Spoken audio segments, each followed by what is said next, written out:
What's up, everyone? Welcome to the Horror Show, and we are a horror variety show on YouTube. We do movie reviews, trailer reactions, comedy sketches, celebrity interviews, how-tos, news every Friday. So everything all under the horror umbrella you can get. We have over 1,000 episodes on the channel. We release 2 every day, except this week we've released 3 every day because we've had so much content. Yeah, all kinds of stuff for any horror lover out there. So do check us out. We greatly appreciate it. And basically what we do when we do these panels is, rather than just going through what we think of each season and all that, we have separate categories where we will sort of break down the series that way. But first, we normally talk about, before we actually get to our favorite season, we wanted to just hit on the most recent season real quick. And as Marcia mentioned, I think it's in there. Oh, it is? Okay. Mm-hmm. Okay, well, we'll do it then. Okay, then never mind. We have a different order. All right, yeah. Cool. Lead the charge, then, girl. Yeah, please, Marcia. Is it? You want to go first, or you want me to go first? You're going first for your favorite season. All right. So my favorite season was last season, season 6. Not last season that just ended, but the previous one to that, where at the very end we finally got our first glimpse at Negan himself, who is. Yes, both Marcia and I cosplay as Negan as well. We were here last year as him, but this year with the prop ban and the fact that we were running 8 panels, it would have been a lot to walk around with in our leather coats. So, but we love him, and I've been reading the comic since issue 3. When it came out, I managed to grab the first issues. I have every issue except for the ones that I sold last year for a pretty penny. Thank you, Robert Kirkman, for that, because I bought the first issue for less than $3 and sold it for about $1,500. So people really like this series, both the show and the comics still. So it is. So when I saw Negan appear in issue 100, like 4 years ago in the comics, I was like, damn, this guy is hardcore, I can't wait to see him in the show. I don't know how they're going to do him in the show because he's the most foul-mouthed mother effer in the comic. Like, literally every other word is F. You guys don't know that unless you watch the uncensored version of the scene at the end of season 6. If you haven't looked that up, watch the uncensored Negan 10-minute scene from the end of season 6. Well, it would be the first episode of season 7, wouldn't it? Yeah. Was it? Mm-hmm. Oh yeah, no. I thought either way. There's if you look up uncensored Negan scene, you'll find it. It's amazing, and it's basically word for word from the comic. And it was I was like, why can't I have that Negan every week? But anyway, the fact that it was a setup, the whole season 6 was a setup with the I Am Negan, laying the land and getting to Alexandria. I just really dug that season, and then. There's some stuff that I'm going to talk about a little later as to possibly some deaths that might have occurred in the season that made me like it a lot. But yeah, so season 6 was my favorite season for sure. Yeah, just to piggyback a little bit on that, just the build up to Negan, that whole last episode where they go through great lengths to show Rick where he is on the food chain was just so gratifying for me because Negan's not just my favorite Walking Dead character, he's my favorite villain of all time, and I never want to see him falter because that's just not who he is. And he just lays the hammer down, or I should say the bat. A vampire bat. Yeah, he just brings it to the table, and the way they set it up, I'm like, they're going to bring this character justice.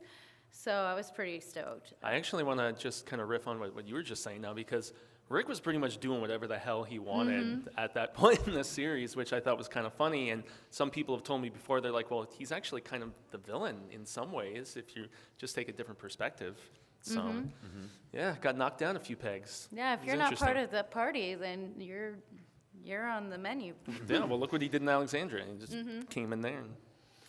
So Jaime, you picked season 3?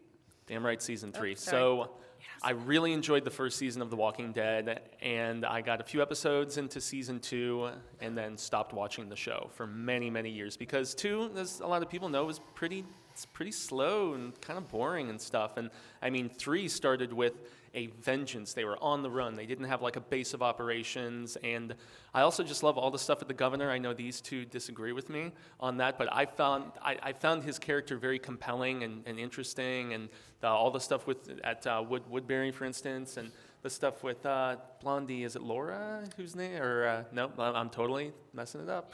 Andrea. God, why am I?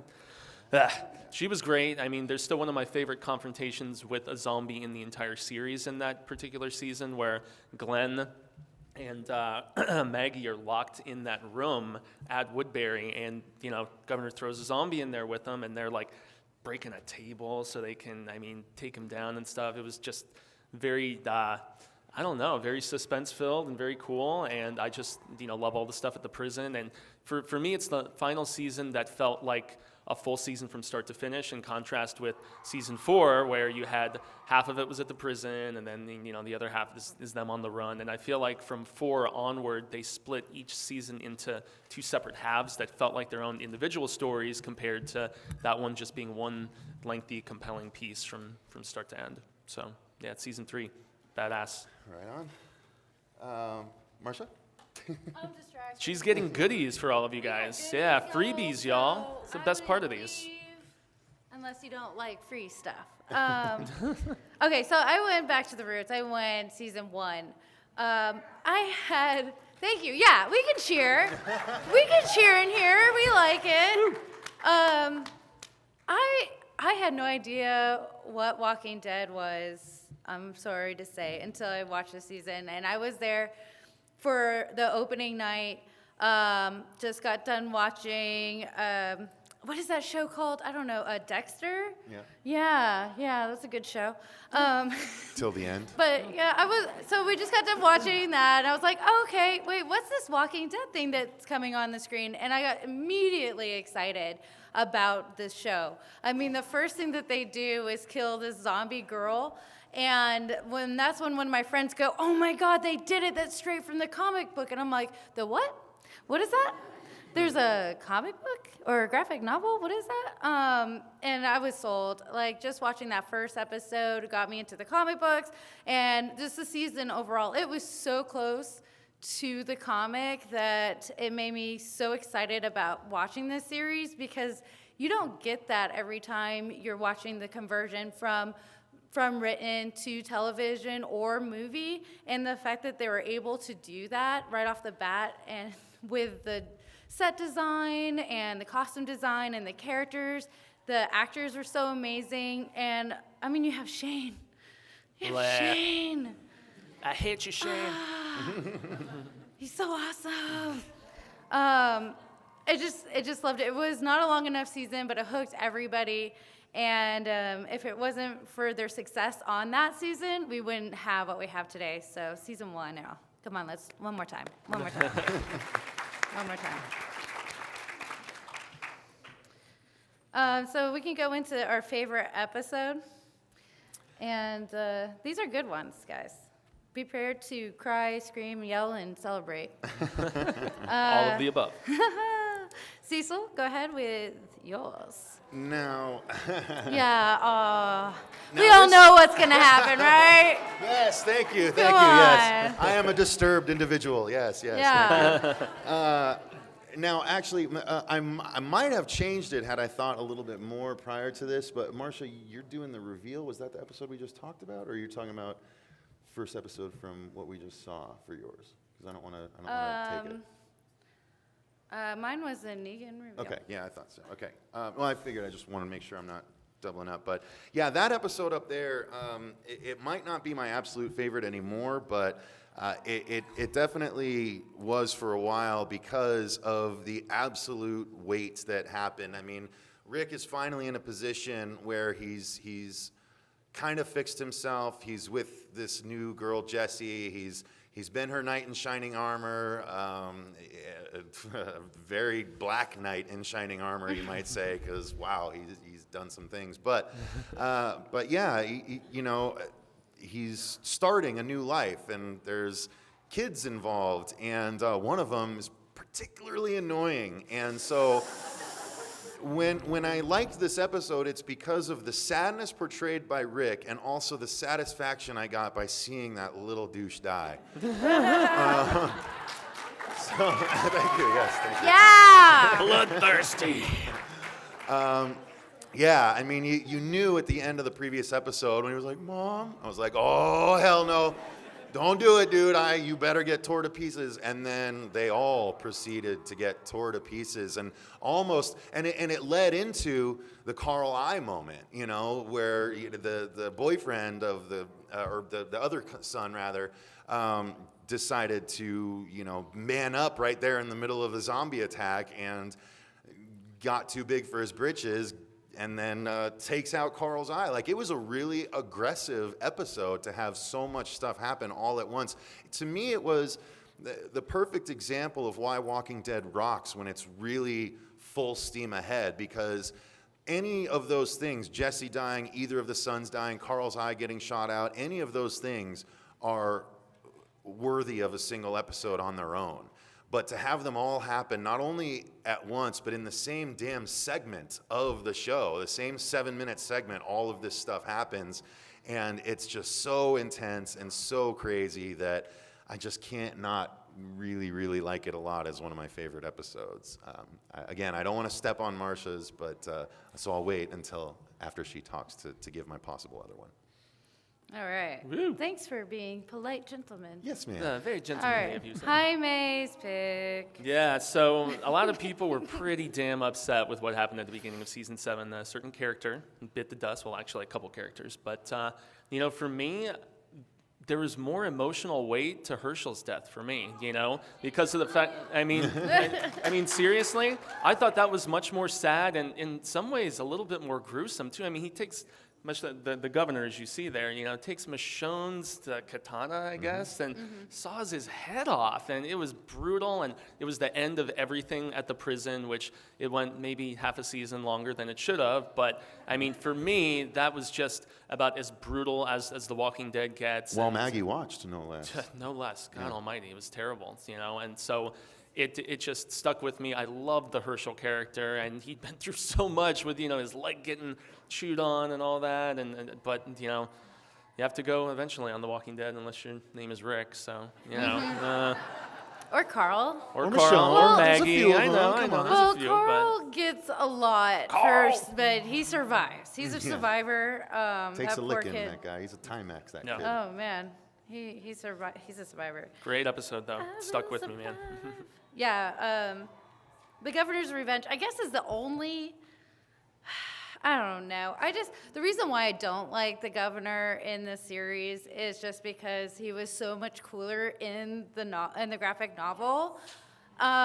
He just had more of a twisted, I don't care attitude that he hid pretty well from the community, but in front of Rick, I mean, he saw Rick's hand off. Granted, they didn't want Rick to have no hand. Didn't but they regret that, though? yeah, that's what I'm saying. Yeah, they regretted it in the comics, but still, like, he doesn't take crap in the comics. So when I saw this, I thought he was just a baby cat. Like, I was like, oh, look at this kitten. He looks so cute. Like, they didn't sell the I thought the Governor was a demented hell of an actor. portion. So. Yeah. Personal opinion, though. It's more writing than acting. I'll just do that. Okay, so I picked Negan's reveal as mine. Come on. And obviously this is the season finale for 6 when he finally gets off the RV and waves his bat around. Yeah, you get me. I see what you did there. Yeah, you get me. I was anticipating Negan for so long that when I finally saw Jeffrey Dean Morgan walk off that RV, my heart stopped, and I'm pretty sure there is a reaction video to that. Yes, Yeah, there is. yeah. But it was so cool because they, like, again, I said this earlier, but they took their time to build up his reveal with the one stop, and there's a couple guys are like, oh, it's fine. And then the whole scene where they strung up the zombies with the accessories from their friends that they kidnapped, and they realized, oh no, this is not good because they got our A-game people, and we got to get Maggie out of there because she's like having a miscarriage or something. I don't know what that was about, but then when they just kept building up, and then when they finally got surrounded, and Rick they did it so well. Like Rick's face, like I'm effed, and my team is effed, and they're all looking at me to do something, and I know if I do something, people are gonna die. And I love that defeat on Rick, because he wears it so well, as he wears success so well. But you need to hate Negan for All Out War, and they nailed it. So I was really happy about that. So character arc. Okay, come on, guys, Morgan. Yes. Morgan, come on. Come on. I really like Morgan. He's got a big stick. He's got a big stick, yeah. No, I like Morgan. I don't know how long he is for the world, because he's become the moral center, and that doesn't really go very well for the moral centers. Not for Dale, not for Herschel. It doesn't really work. Not for Glenn. So yeah, there's a lot of. Oh, and by the way, that's what I was going to say. My possible favorite episode. But anyway, so the Morgan I like because he started off as just sort of a side character that was extraordinarily tragic that Rick just ran into in the first season. He's trying to protect his son, and they've lost his wife, the son's mother, and it's such a tragic story because you find out at the end that he still sees his wife walking out there as a zombie, but he just can't pull the trigger. And then when he goes away for a while, and when we find him again, he's holed up and he's got this massive defense system of poles and everything, spikes to keep zombies out. Rick once again happens across him, and you see that he's a different man because he's lost his son and he's basically given up, and he's a shell of a man. And Rick plays sort of the part that he played for Rick in the first season. So Rick sort of brings him back, and then Morgan ends up tracking him down in the Terminus season, or when they're looking and he's following the signs. And then he shows up, and he's all the better for it, and he's trying to. The thing is, I like that they evolved him the most recent season, because when he was so staunchly pacifist in season 6, it was bothering me. You can't live in this world and be that way so unwaveringly. It's a world of gray. It's definitely not black and white anymore. And so what bothers me about it now, because Morgan was my favorite character arc for a while, but now it's starting to waver a little bit because now he's making Carol uncool Carol. Carol was so badass, and now she's like, I've killed too many people. Morgan's right. He rubbed off on her. Yeah, so that's a bit of a bummer, but he also was jarred a little bit awake in the more, towards the end of this season, where he had to lay down the law a little bit. So he's still evolving, and I like that he's a character that continues to evolve. He never really seems to get stuck in a rut for too long. Maybe a little bit, but not for too long. Dude, I also love his origin where he learns to actually fight and everything. Mm-hmm. That was a great episode, Taught by the guy that played Twisty the Clown in American Horror No Story. kidding, Shout that's out right. Twisty. Yeah. Coolio. Jaime. Yeah, the trend continues, guys. I love the governor character. Now, I know that eventually I need to go and explore him properly in the comics, and then I know there's also a couple novels that aren't even in line with the comics or the show. No, they are. They are. Yeah, they are. They are in continuity. Okay, well.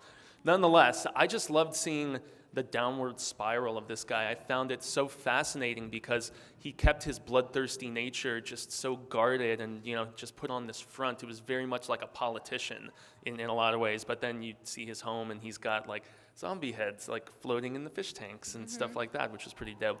But after everything went to shit at Woodbury and then he's like out on his own, I thought that was compelling as well. And, the fact that he just kind of started the process again with those people he encountered and, killing one of his old subordinates and everything. I mean, the guy just was total degaff, man. He was out for himself more so than anything else. But, I mean, fantastic performance. He's also another British guy, just like Andrew Lincoln, which is kind of cool. So I was sad to see his demise when it finally went down, but it was inevitable. Just like, I don't know, they've stretched Negan out pretty good. He's still alive in the comics, right, Negan? yeah. Which I haven't read, once again. Sorry, y'all. And I'm that's just not a spoiler because there are people alive in the show that are dead in the comics and people Vice versa, alive right? in the comics that are dead in the show. Yeah. So Yeah. But love the Governor, man. All the Yeah. stuff with him was killer. So I expect cheers for this person. Because even though, given like of her current situation, Cheater. she still deserves. Yeah. Carol is so cool. She starts out as this innocent, beaten character, literally beaten character, and it wasn't until Sophia's sad demise that she started to come out of that shell and be like, you know what? I wasn't a protector. I got to be a protector. Otherwise, I'm not going to survive. My friends aren't going to survive. And and it's going to happen. I got to do what I need to do. Look at the flowers. Look at the flowers. Look at the flowers. Oh. shut up. Yeah, we'll get there.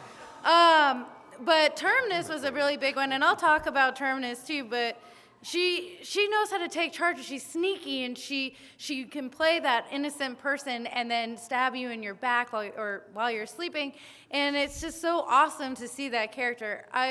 I know they took a step back with her. I don't know if they're kind of trying to switch the roles with Morgan, and because they have to have somebody who cries a lot. I don't know why.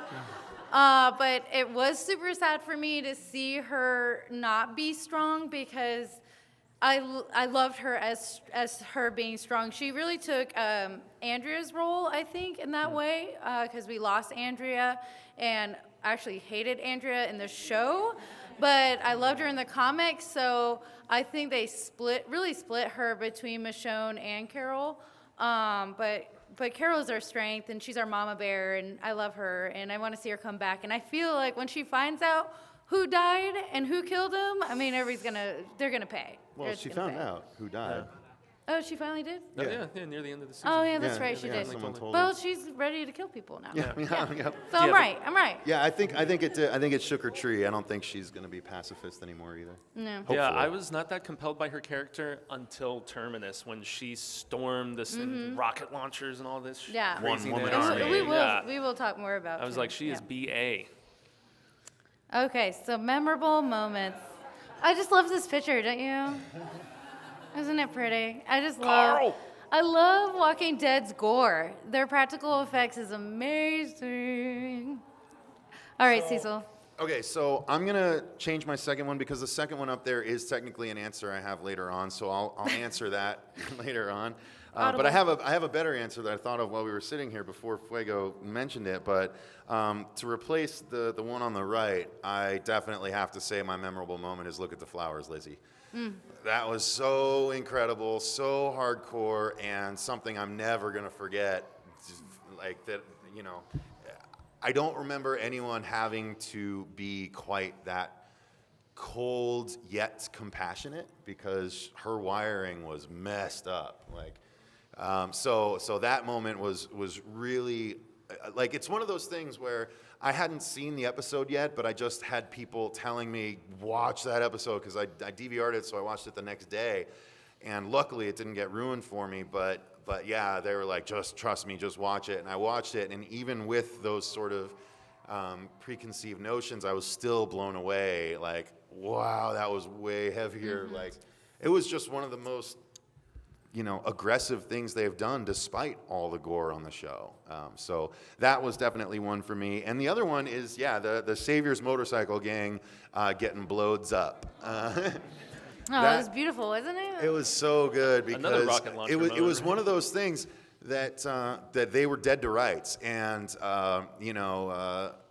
it wasn't Stephen Ogg, Negan's right-hand man, otherwise he wouldn't have gotten blowed up. But another Negan guy, they were just trying to be forceful and say, well, you guys broke the rules. We got to kill you now. We got to kill one of you. And, it was three pretty big people from the cast. And I was like, damn, they're not actually going to kill Daryl, are they? And then, no, of course not. Daryl fights off the guy that took him around front and ends up, blowing their asses up with a conveniently found rocket launcher.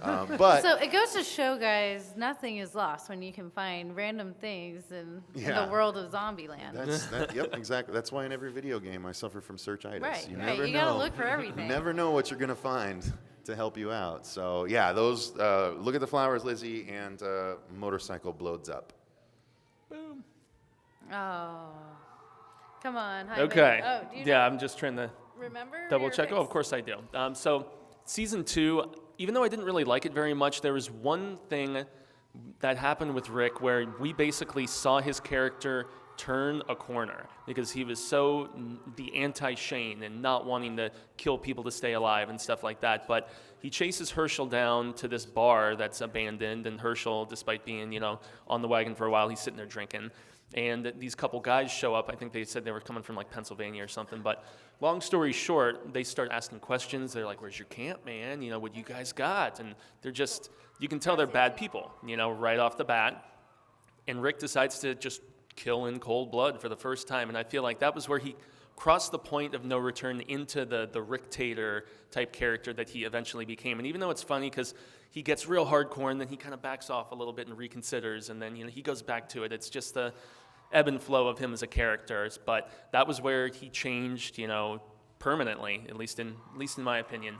And then the second one is the last amazing episode that I think this show has ever had. I feel like, and I know it's not a popular opinion, I feel like the show peaked with the season 5 premiere at Terminus. I still feel like if these people are gonna eat you, that's just far scarier to me than a guy bashing you, with a baseball bat, lined with barbed wire. But the thing that stuck with me, and they didn't even make mention of it, but when Carol gets there, she goes inside and starts looking around, and there's a table with all these stuffed animals. And you immediately start thinking, they've eaten a ton of children at this place. And that's pretty messed up, man. I mean, that's like even beyond, eating adults for me. That's pretty horrible. It's So even though... it's the most tender meat, though. I know, that's what they say. So yeah, those two things for me, Rick flipping the switch, and then when you realize just how horrible the people at Terminus really were. So yeah. All right, so did I go backwards? I went backwards. Just kidding. Okay, so, yes, when Sophia was found, right? Sophia, I got it right? Yeah. It's been so long. But they spend the whole season on the farm looking for this girl. We all knew she's dead. Except Daryl. Huh? Except Daryl. No, we knew she was dead. The team hoped that she was still alive, but they knew deep in their hearts, and it really mattered to them that she'd be alive because it was something about innocence being lost, and if they lost that innocence, then they would be lost. And when they finally revealed her walking out, because Shane was being a really super cool dude.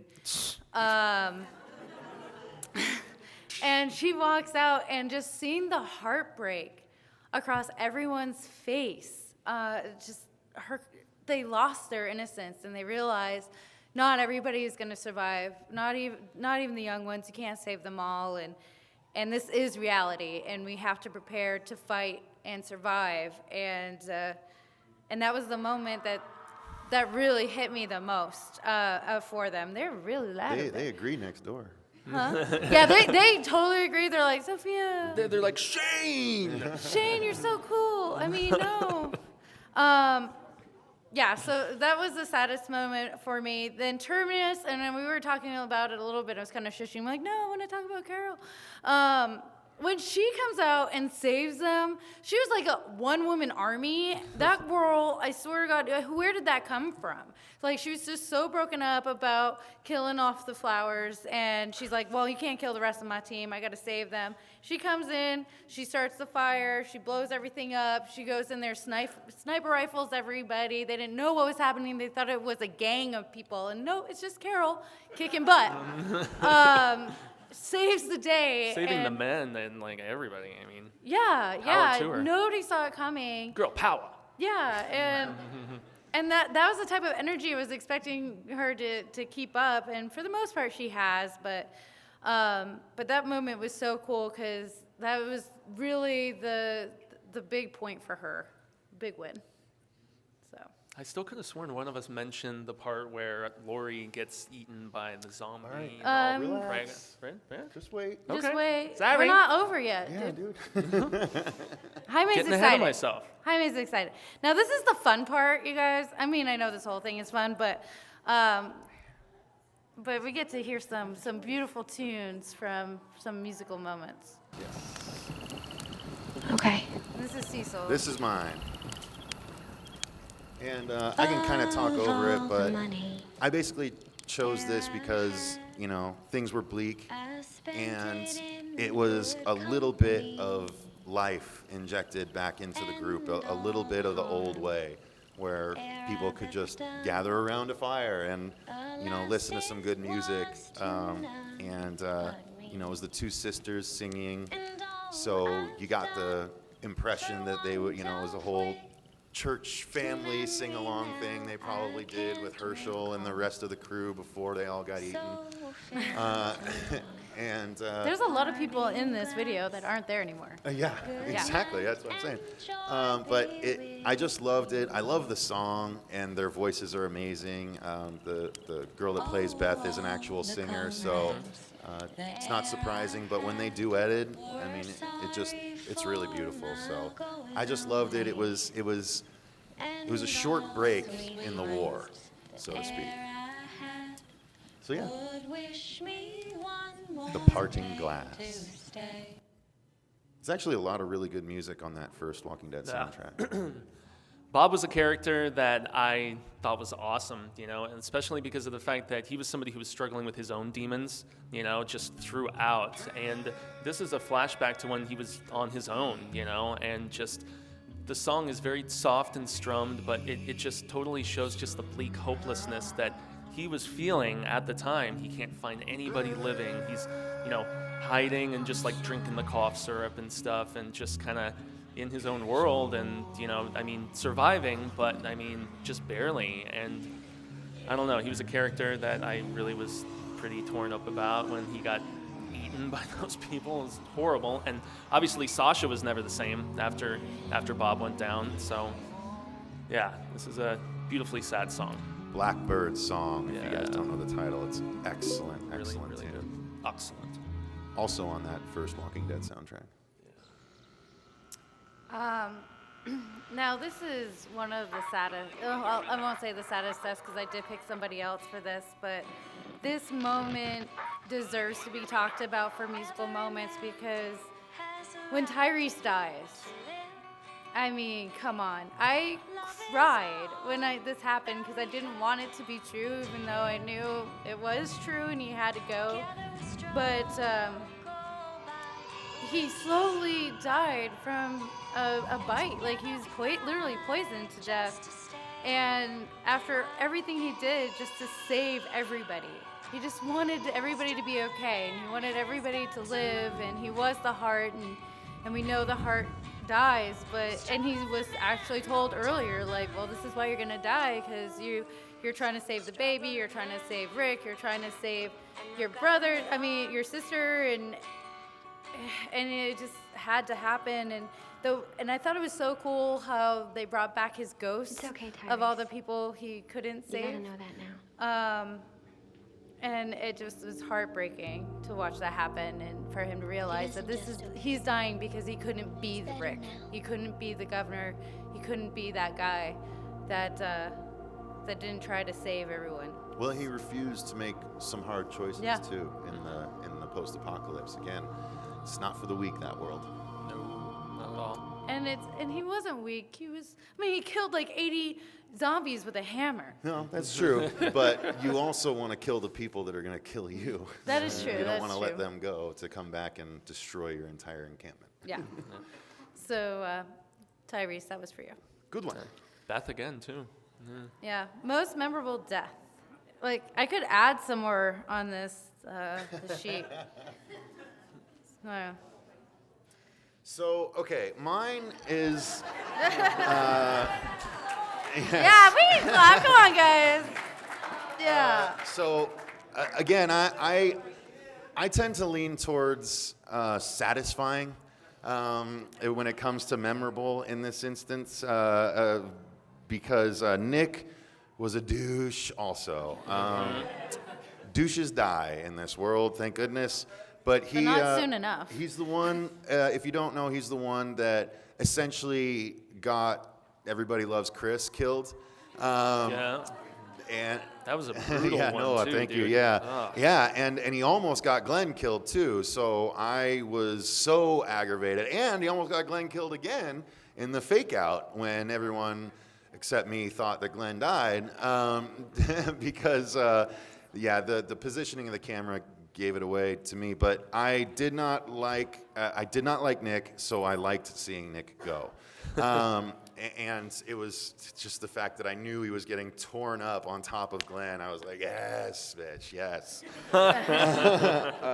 And then my saddest is Lori. Now, not because it was because I liked Lori's character. The reason it was sad for me was the way it had to happen.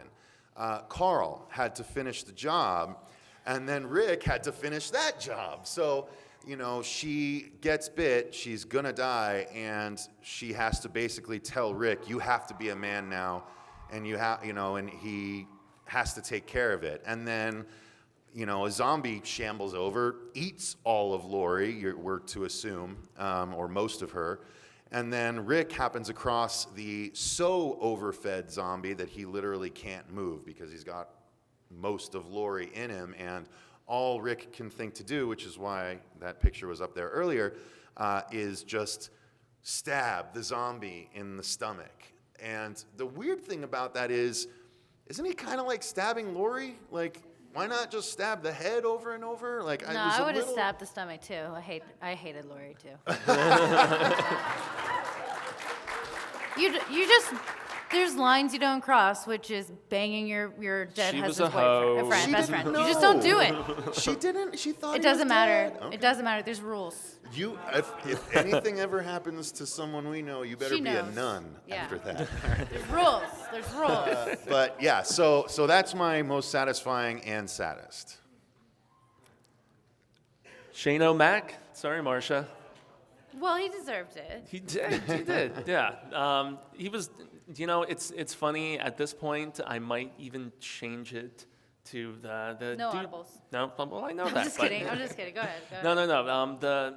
Oh, goodness, dude who died this, well, actually, if we're not going to spoil this season, I can't say that. But Shane, you know, he, once again, knew what he was doing, the path he was forging, and just the fact that he, I mean, set the stage for, I guess, what Rick would become in some ways, with, you know, just degaff, only concerned with yourself. And I mean, when he in the farm season left that guy behind to save his ass, and you know, it was just so many red flags about the guy's character from the get-go. Now, characters, I think, in the long run were worse that presented themselves as the show went on. But I mean, Shane was the original underhanded kind of bad guy who was only out for his own skin. Yeah. And Herschel, I loved the Herschel character so much, man. And I'm retreading once again, but his death for me is still the most brutal of the entire show, at least personally.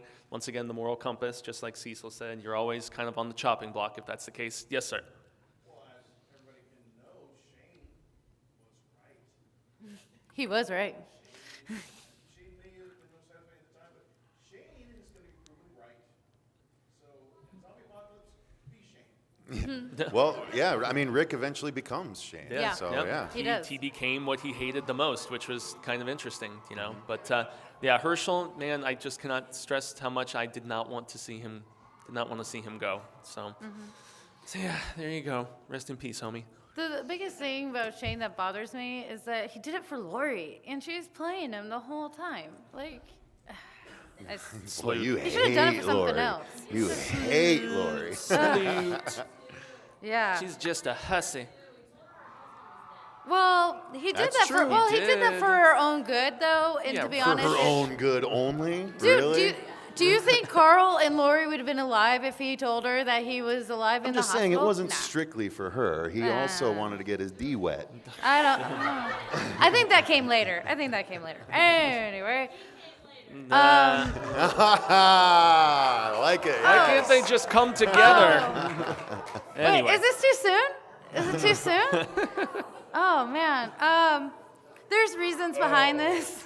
Oh, you forgot I did that? Everyone just turned on you, Marcia. Yeah, they're like, oh, I don't know. What is she talking about? All No, right. hear her out, guys. Hear her out. All right. Glenn. We all love Glenn, right? We all love Glenn. And it was sad. It was so sad when he left. But it was satisfying to me because I am such a comic fan that when he died, it was with purpose. And the purpose was all-out war and to know Negan. Even more than that, actually, is purpose. That purpose catapults Maggie into a whole new direction, which you guys will see. Yeah, that'll happen too. But the point was, is that if anybody else would have died, which, sorry, Abraham, you did, it wouldn't have been enough for everybody to get behind all-out war and against Negan, because you really needed to kill the one character that nobody wanted to let go. In the comics, that is Glenn. And I remember the moment I read it, and it was kind of like reading The Red Wedding from Games of Thrones, where you just kind of put it down, you're like, no, I can't do this anymore. Like, my heart is broken. But when you continue on the story, you realize why it had to be done is because Rick would not gather the way he did against Negan without the death of Glenn. And the fact that they did it scene for scene, Shot for shot. shot for shot, word for word, and they did it justice. I was so happy. There is a reaction, my reaction, we have a reaction video of it, which I got a lot of hate for. I wonder why. But I jumped out of my seat like, yes, they did it, and they did it gruesomely, and they did it perfect, and you hurt to watch Glenn die. But it was satisfying to the fans that but were following along with the comics that made it such an impactful moment that you're like, yes, they kept it, because you need that to move forward. I actually just had a quick question, Marcia. So some people think that the show went too far with that death. Show of hands, who thinks they went too far? Nobody? Ooh, I Oh, like you couple. guys. Yeah. Yes. Thank you. They're There's all only like bloodthirsty 3 too. hands that Yeah, went just up. like, Y'all will come around, you Yeah. 3. I think Well, because there were people saying they boycott the show because it was so brutal and horrible and I depressing. think the problem with the Walking Dead fans are not all the fans, but a lot of the times it's so hard. It's so easy to forget this is a horror show. It's a zombie apocalypse, and people are going to die, and they're going to die gruesomely, and it's going to be eaten or killed, and not everybody's going to be safe, and it's got to be gruesome. Otherwise, why are you watching horror? I don't get it. So I think a lot of the times people do forget that it is a horror show. It's not a drama show. It's not ER. It's Well, but that in itself speaks to the quality of the writing and the amount of investment that people have in the characters. They forget sometimes that it's a horror show because they're so invested in what they're watching. And I mean, it is, guys, believe it or not, we're all watching a violent soap opera. Like that's It is. That's what At it the end of the is. day. I mean, that's what a lot of these shows are. That's what Supernatural is. Like that's what all of these shows are. They're just much better made soap operas with, fantastical elements thrown in, whether it be supernatural elements or zombie elements or, governmental conspiracy elements. That's all we're watching. So it's not surprising that some people forget, but what's been a bummer is when they react so vitriolic to those things that, most of us love to see that stuff, So it's a bit of a bummer, but again, maybe they'll come around. yeah. And then my saddest is Bob. That was heartbreaking. Poor Sasha. I mean, really. Like, every time she falls in love, they gotta die. That's true. That's a good point. Well, Beware, it's ladies, some- beware. I think I agree with that with Abraham. I wholeheartedly agree with that with Abraham. But with Bob, he had to work for it. No, And- he did. He had to charm her. Yeah, he did, Yeah. because she was not happy. She was in a funk, and he pulled her out of it. And it was so cute to watch them. And they were Glenn and Maggie, but they just had that kind of love. They didn't get enough time to get all the way up to that level, but I saw Sasha better with Bob than I did with Abraham, just because it just felt rushed. I think that relationship, if they allowed it to blossom a little bit more, I would have felt her reaction better. Like, her reaction to Abraham's death was not as justified, I think, than to Rosita. But Well, and she also made Bob a better person. You know, Yeah. she helped him work through his demons and, you know, get reacclimated to, you know, living in a community and stuff, or at least trying to. And so, yeah. rest in peace, Bob. Bob, oh, it was Yeah. so sad to see him go. It really was. He was awesome. And she had to be the one to pull that trigger, which was really hard to watch. So poor Bob. So before we get to season 8 predictions, I'm missing the Rise Up slide here. Let's give a little bit about Rise Up. Okay, so season 7. It's funny because this happened sort of the same with Supernatural. When we did the panel last year, my favorite season was that season 11. Just like Walking Dead, my favorite season a year ago was season 6.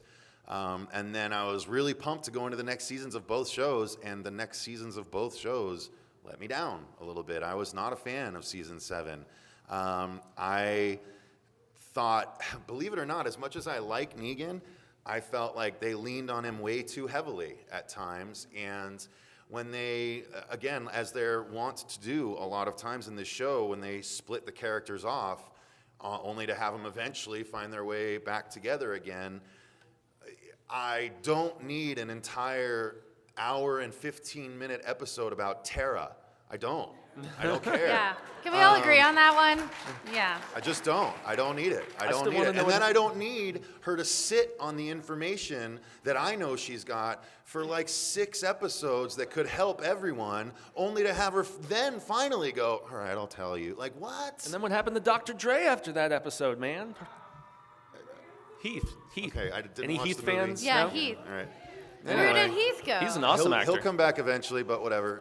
He wandered off Yeah. into the So woods. yeah, I just was Got on not a boat. fan. And then basically the entire season was set up for All Out War. I mean, I knew by the end, I'm like, okay, so they're not going to start All Out War. They don't have enough time to do All Out War at this point. 4 or 5 episodes from the end. So it's just going to be set up, and people are like, no, there's going to be some big confrontation. I'm like, no, there's not. There's going to be a semblance of something, but mostly it's just going to be set up. And if there's any action in this season finale that was also bloated, it's going to be in the last 10 minutes. And lo and behold, any action was in the last 10 minutes. Which, granted, I will give credit to the right before that action started. I was really biting my nails as to whether or not Carl was going to get the bat, but nonetheless, the season as a whole was a bit of a letdown for me. Not a big fan, but excited about what's next because I know what's next.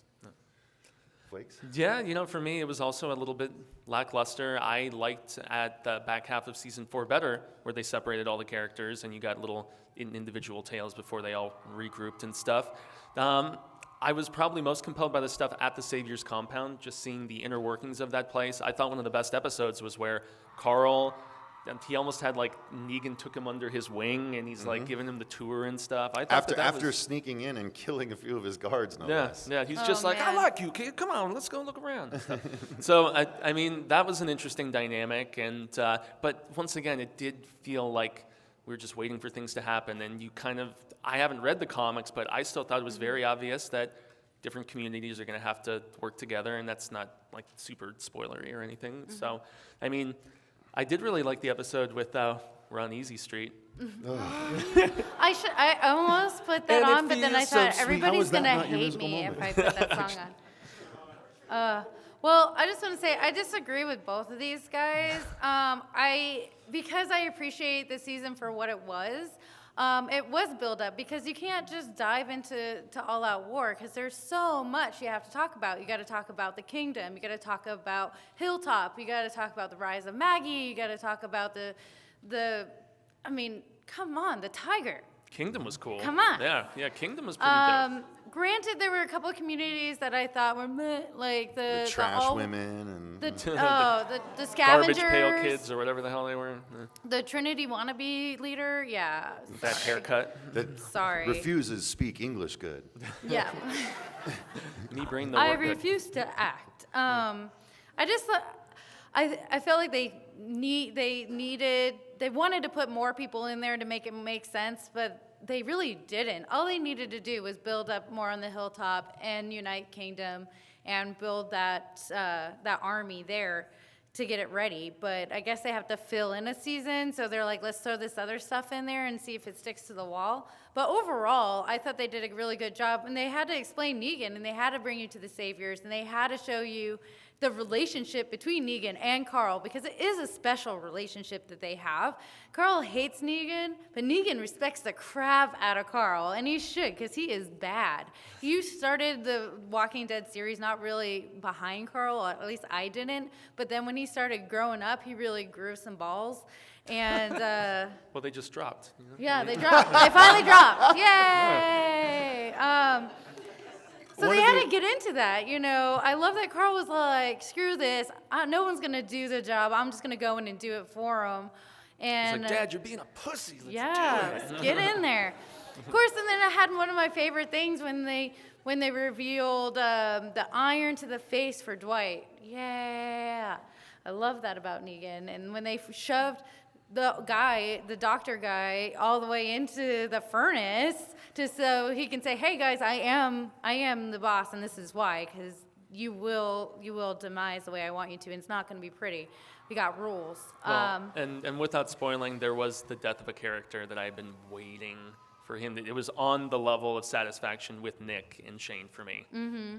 Yes, I hated One this thing I character. wanted to mention, because I don't know, it happened to us and it happened to a lot of people, but during the finale, I don't know how many of you had this happen or even know that it happened, but there was a segment cut from the finale for time.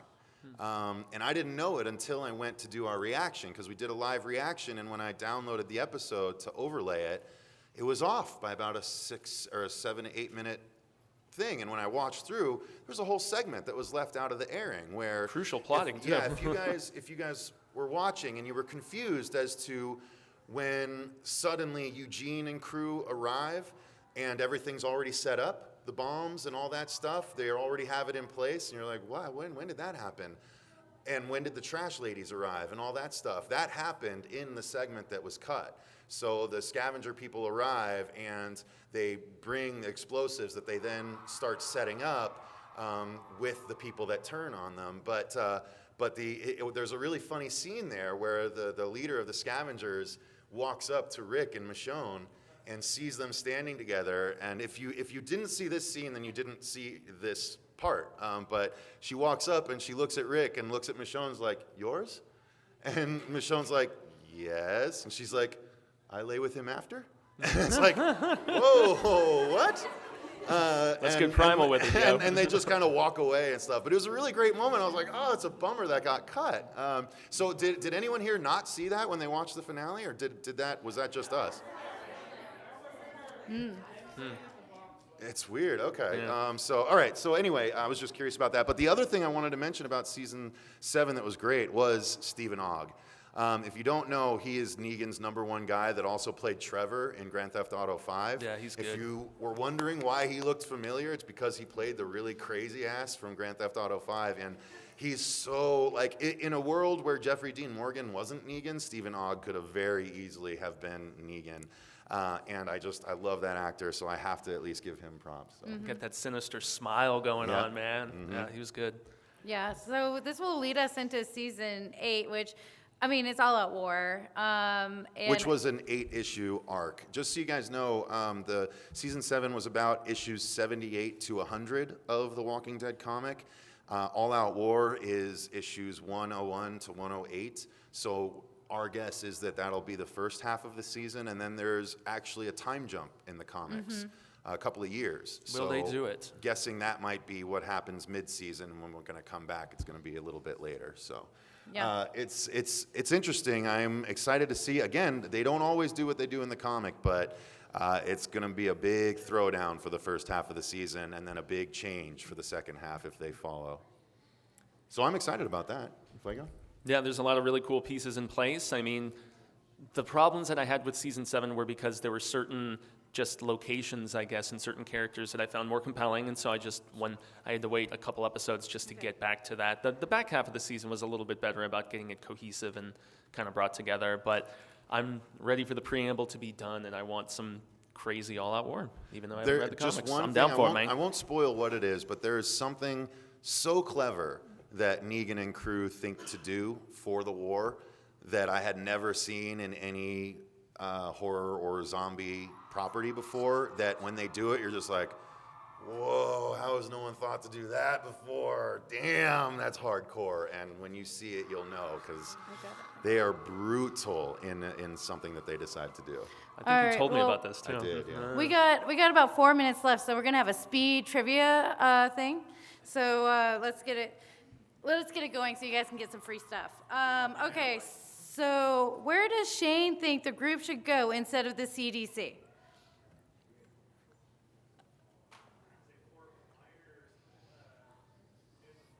It was an army base, yeah. We'll give it to you.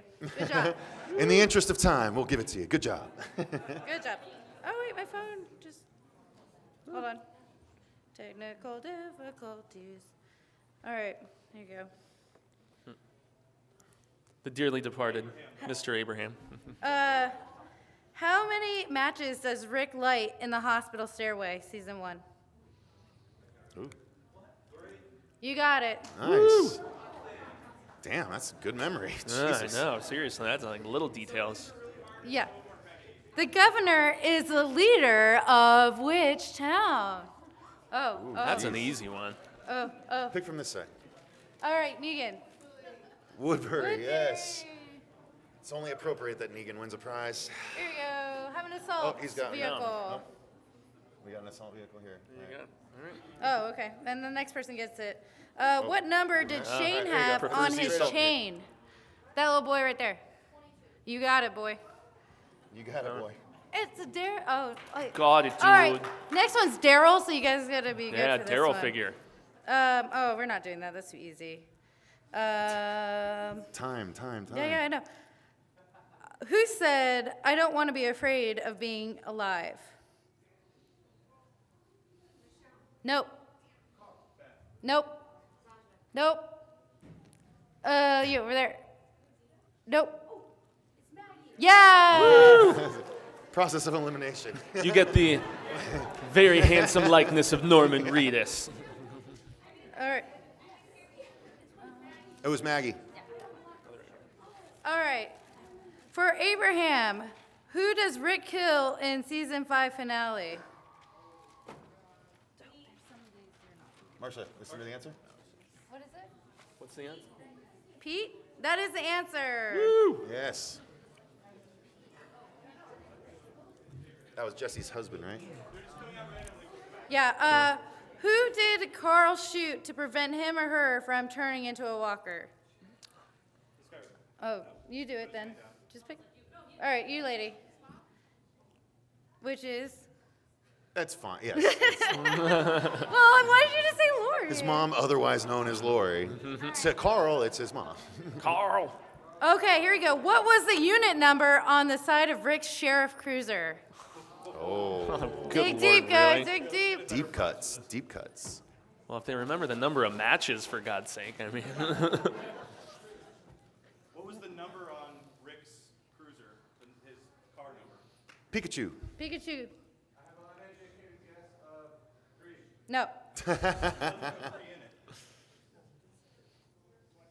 No. That's all right. That'll take forever. Just let's go to the All next right, one. all right. It was 134, guys. Okay. All right. Michonne saves whose life at the end of season 2? Oh, you said it before we get to. Well, he Yeah. said it before we picked him. No. Yeah, Yeah, he It was wasn't right. Lori. Yeah. No, No, they someone said- said it already, though. Yeah, they Alright. said the answer. Yeah. Well, I don't think he said it before they said I it. know, but they It's heard not him say Lori, it. it's It wasn't Andrea. Lori, it was Andrea. Andrea. All right. What's left? All right, we got more Bobs. Come and get a bob if you want a bob. Is there one more good prize? Otherwise, we can just. All right, so we'll do one more. All right, let's just do one more question, then we'll just hand them out Okay, to people. what's the first thing Daryl says? Can you guys get it? The whole show. Huh? No. It starts with a sun and it ends in a. There you go. Oh, you already won? Oh, you already won, dude.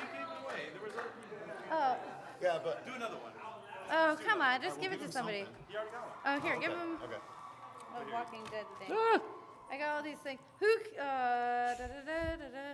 What was Andrew's job before the outbreak?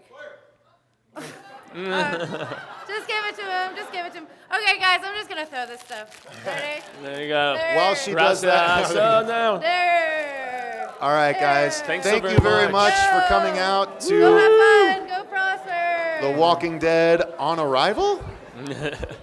Make sure you subscribe to youtube.com/The Horror Show channel. Thank you guys very much. Have a good night. Yeah, have a fun con. Gracias for coming.